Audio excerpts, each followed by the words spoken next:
बच्चों, कैसे हैं आप लोग। उम्मीद करते होंगे कि आप लोग ठीक होंगे। तो आज मैं आपको एक कहानी सुनाने वाली हूँ।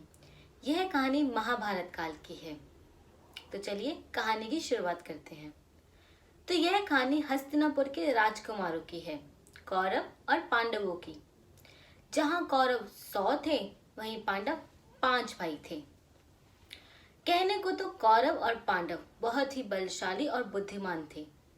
एक समय कौरव और पांडव सभी राजकुमार अपनी अपनी शिक्षा को अर्जित करने के लिए गुरु द्रोणाचार्य के आश्रम जाते हैं, जहाँ वो भिन्न भिन्न प्रकार के शस्त्र चलाना सीखते हैं। एक दिन गुरु द्रोणाचार्य उन सभी विद्यार्थियों की परीक्षा लेते हैं और एक प्रतियोगिता का आयोजन करते हैं।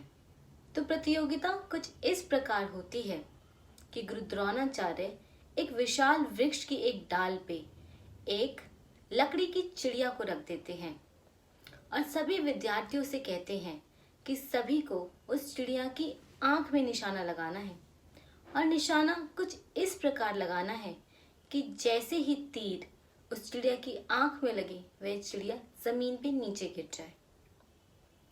तो सबसे पहले गुरु द्रोणाचार्य ने पांडवों में सबसे ज्येष्ठ को बुलाया, जो कि युधिष्ठिर थे। तो मेरे प्यारे बच्चों, अब आप मुझे बताओ, पांडव कितने भाई थे? बिल्कुल सही, 5 भाई थे।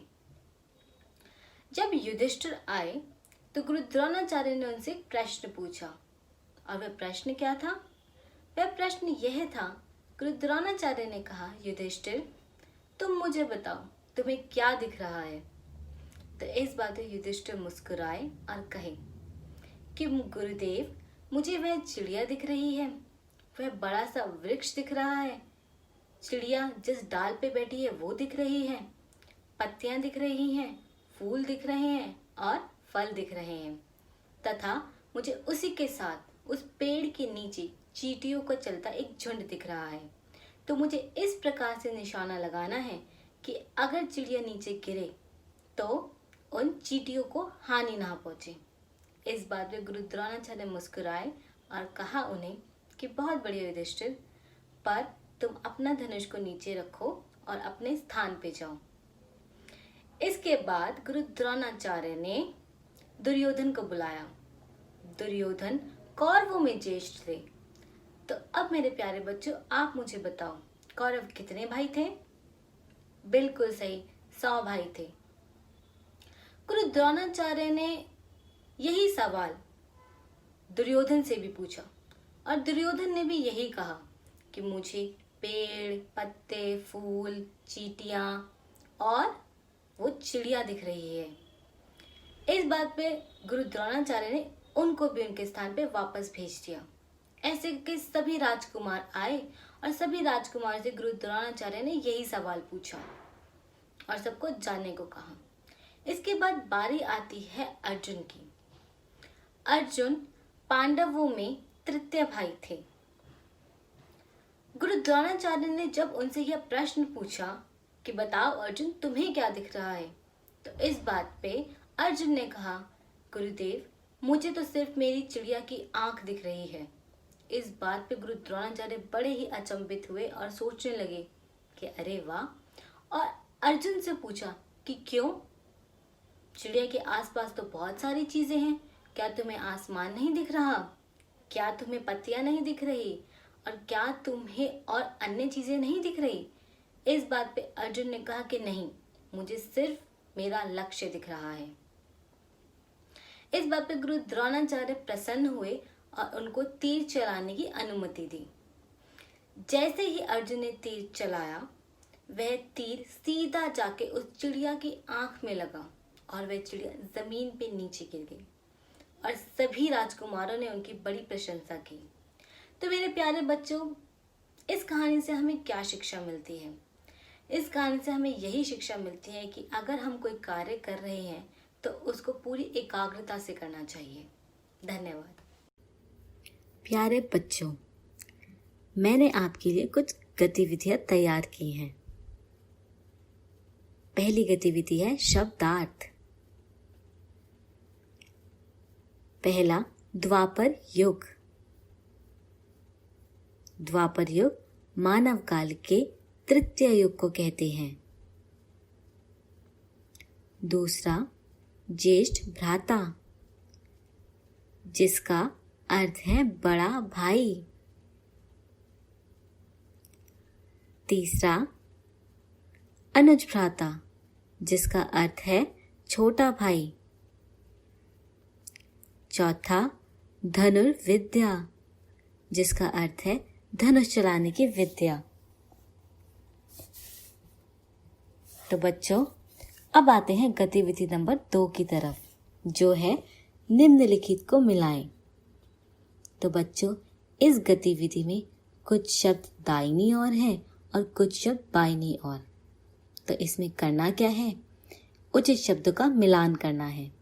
तो चलिए शुरुआत करते हैं। पहला, भ्राता।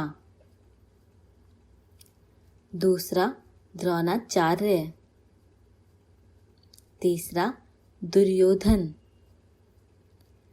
चौथा, धनुष। ये सभी अर्थ दाहिनी ओर लिखे गए हैं। अब बाईं तरफ की बारी। पहला, बाण। दूसरा, कौरव। तीसरा, गुरु। चौथा, भाई।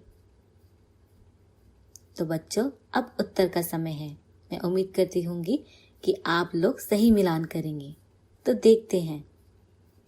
पहला, भ्राते का सही है भाई। दूसरा, द्रोणाचार्य का गुरु। तीसरा, दुर्योधन का कौरव। और चौथा, धनुष का बाण। बहुत ही बढ़िया प्यारे बच्चों। तो अब आते हैं हम गतिविधि नंबर 3 की तरफ, जो है सही और गलत बताएं। तो प्रश्न है पहला, पांडव 6 भाई थे। दूसरा, कौरव और पांडव हस्तिनापुर के राजकुमार थे। तीसरा, प्रतियोगिता को दुर्योधन ने जीता था। और चौथा, सभी राजकुमार शिक्षा प्राप्त करने के लिए गुरु द्रोणाचार्य के आश्रम गए थे। तो बच्चों, अब उत्तर की बारी। क्या पांडव 6 भाई थे? नहीं, ये गलत है। पांडव कितने भाई थे? बिल्कुल सही, 5 भाई थे। दूसरा, कौरव और पांडव हस्तिनापुर के राजकुमार थे। सही। तीसरा, प्रतियोगिता को दुर्योधन ने जीता था। गलत। तो बच्चों, आप बताओ, प्रतियोगिता को किसने जीता था? बिल्कुल सही, अर्जुन ने। चौथा, सभी राजकुमार शिक्षा प्राप्त करने के लिए गुरु द्रोण के आश्रम गए थे। एकदम सही। बहुत ही बढ़िया प्यारे बच्चों। तो अब आते हैं हम गतिविधि नंबर 4 की तरफ, जो है प्रश्न और उत्तर।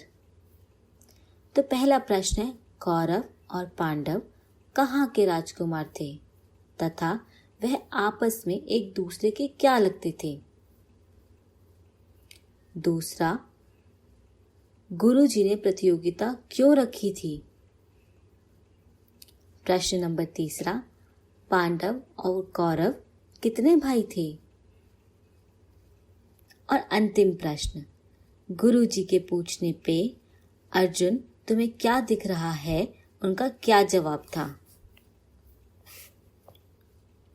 तो बच्चों, अब उत्तर की बारी। पहले का उत्तर है, कौरव और पांडव हस्तिनापुर के राजकुमार थे और वह आपस में भाई थे। उत्तर नंबर दूसरा, गुरुजी ने प्रतियोगिता सभी राजकुमारों का कौशल देखने के लिए की थी। तीसरा, पांडव 5 थे तथा कौरव 100 भाई थे। चौथा, गुरुजी के पूछने पे अर्जुन ने कहा कि मुझे सिर्फ चिड़िया की आंख दिख रही है। जिससे गुरु द्रोणाचार्य बहुत ही प्रसन्न हुए। बहुत बढ़िया प्यारे बच्चों, आपने सभी जवाब सही दिए हैं। Thank you for watching. Like, share and subscribe.